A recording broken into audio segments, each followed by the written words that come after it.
All right, let's talk about two of the most charged words in politics, communism and socialism. We're going to break down what they really mean and what they don't, using an analysis from NotebookLLM as our guide.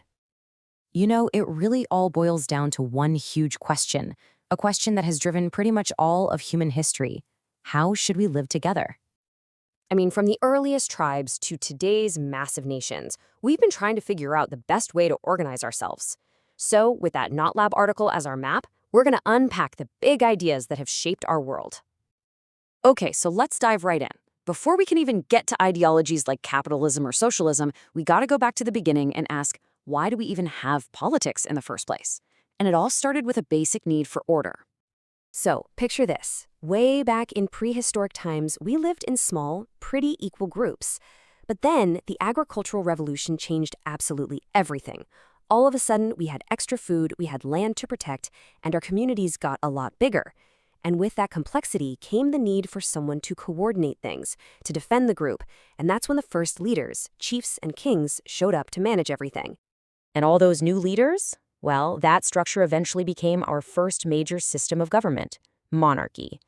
But as it turns out, that system had the seeds of its own destruction, and it sparked a revolutionary idea, shifting power from the kings to the people. For centuries, monarchy was pretty much the default setting for civilization. All the power was in the hands of one person, the monarch, and it was passed down through the family. It was a simple, top-down system that worked for a really long time. But, you know, the system had some pretty major flaws. What if the person who inherits power is, well, terrible at their job? With no accountability to the people, the door was wide open for corruption and tyranny. And that got people thinking, there's got to be a better way, right? And the answer to that question was this totally radical new idea called democracy. I mean, it completely flipped the script. Instead of power flowing down from a king, it was going to flow up from the people. The people being governed were now in charge. So the whole promise of democracy was to tackle the problems of monarchy head-on. It gave people a voice, it set up a way to peacefully change leaders, and, this is the big one, it made those leaders accountable to the folks they were supposed to be serving. Okay, so once you have systems like democracy in place, the big debate isn't so much about who should rule, but how they should rule. And this is where all the political ideas come in. We can start to map them out using a simple tool, the left-right spectrum. And you know where this whole left-right thing comes from? It's actually from the French Revolution, and it was literally about where people sat in the room. The people on the left wanted radical change, more equality. The people on the right, they wanted to stick with tradition and the monarchy. And today, that basic idea still holds. The left generally pushes for reform and social equality, while the right tends to value tradition and individual freedom. All right, so we've got our map. Now we can really dig into the big isms, the powerful economic ideas that have totally shaped the modern world and are still at the center of our debates today. So let's start over on the right with capitalism. At its heart, it's all about private ownership. You, me, or a company can own the things that make stuff, and we compete with each other in a free market, all driven by the search for profit. The government's job is basically just to be the referee.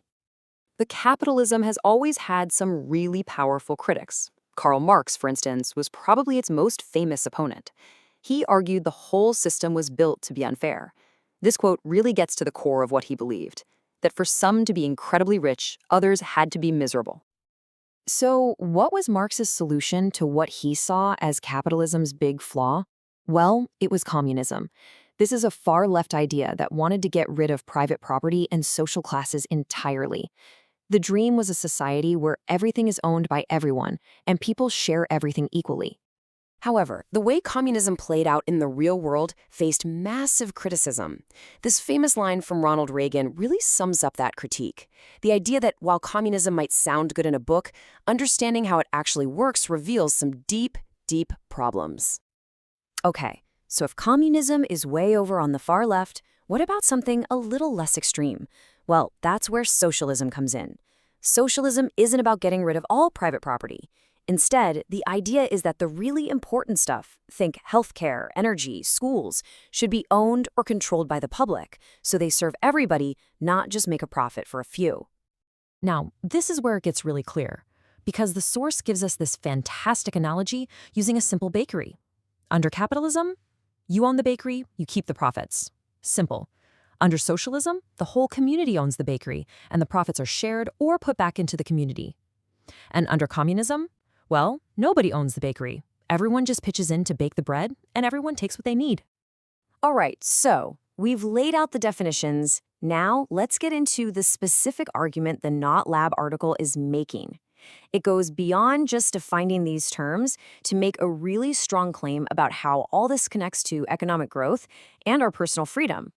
The article points to this one really crucial piece of evidence, a graph of economic growth that looks like a hockey stick. For almost all of human history, it was flat, flat, flat. Then, around the 1800s, boom, it shot straight up. The article's big argument is that this incredible explosion of wealth was caused by two things: capitalism and liberty. And this focus on freedom and minimal government, that leads us right to the specific ideology the article really champions: libertarianism. This idea takes capitalism even further, arguing that the government's only real job is to protect our basic rights: life, liberty, property, and then just get out of the way. Now, the article takes on some of the big criticisms of this idea head-on. Like, take the claim that free markets just create giant monopolies that crush everyone. The source argues back, saying, no, actually, it's government getting involved with things like bailouts and complicated regulations that protects those monopolies from real competition. So, to wrap up the NotLab article's main point, it concludes that the real engine of progress, of innovation, of prosperity, it isn't central planning or collectivism, it's the freedom for individual people to create and build. From their perspective, liberty is the single most powerful tool we've ever found for ending poverty. And this just perfectly captures the huge tension that's still at the very heart of all our political debates, right? What's the main goal? Is it to maximize individual freedom, or is it to guarantee collective fairness? And maybe the biggest, most important question of all is, do we really have to choose?